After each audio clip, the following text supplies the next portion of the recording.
বৃষ্টি সিজন এবার যে রেকর্ড পরিমাণ বৃষ্টি আমরা 2-4 বছর দেই না। তারপরে যে সবজি পাওয়া যায় আলহামদুলিল্লাহ, কিন্তু দাম মোটামুটি একটু বেশি।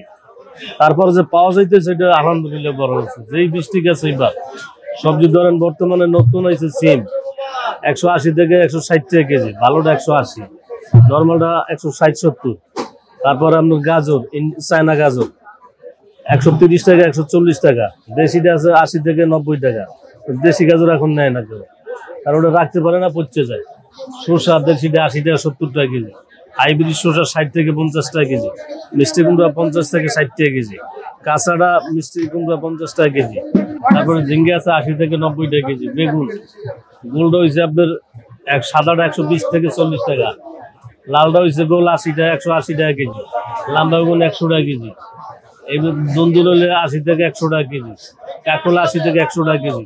মোটামুটি সর্বোচ্চ দাম মোটামুটি বেশি, কিন্তু পাওয়া যাইতেছে এটা হলো আলহামদুলিল্লাহ বলতে। এখন আসবে করতে সারা দেশে বৃষ্টি হইতেছে, দেখছে সব জায়গায় তলাইন আছে পানিতে। এত অনেক উঁচু জায়গায় আল্লাহ রহমত এগুলো আছে, নাকি তো এবারে সবজিও থাকতে না। গাজর তো আমাকে দেশি এটা চায় না, ইম্পোর্ট করা। এই টমেটো ইন্ডিয়ান টমেটো 100 থেকে 140 টাকা কেজি, মিষ্টিটা 120 টাকা কেজি, টকটা 140 টাকা কেজি।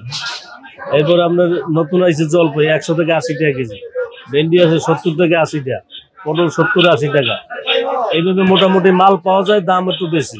বর্তমান শাকের দাম অনেক বেশি। বেশি হওয়ার কারণ হলো দেশে প্রচুর বৃষ্টি হতেছে, বৃষ্টির কারণে শাকসবজির দাম বেড়ে যায়। কারণ ওই বৃষ্টি হলে পরে শাকসবজি নষ্ট হয়ে যায়, নষ্ট হওয়ার কারণে সব শাকের দাম অতিরিক্ত বেশি। যেমন লাল শাকের আড়ি সর্বনিম্ন ছিল 10 টাকা, সেই লাল শাক এখন বেশি আমরা 30 টাকা আড়ি পাইকারি চলে। পুঁই শাক 30 টাকা আড়ি পাইকারি, এই পালং শাক 30 টাকা আড়ি পাইকারি। তো 30 টাকা আড়ি যদি পাইকারি হয় তাহলে খুচরা বিক্রি করবো কত?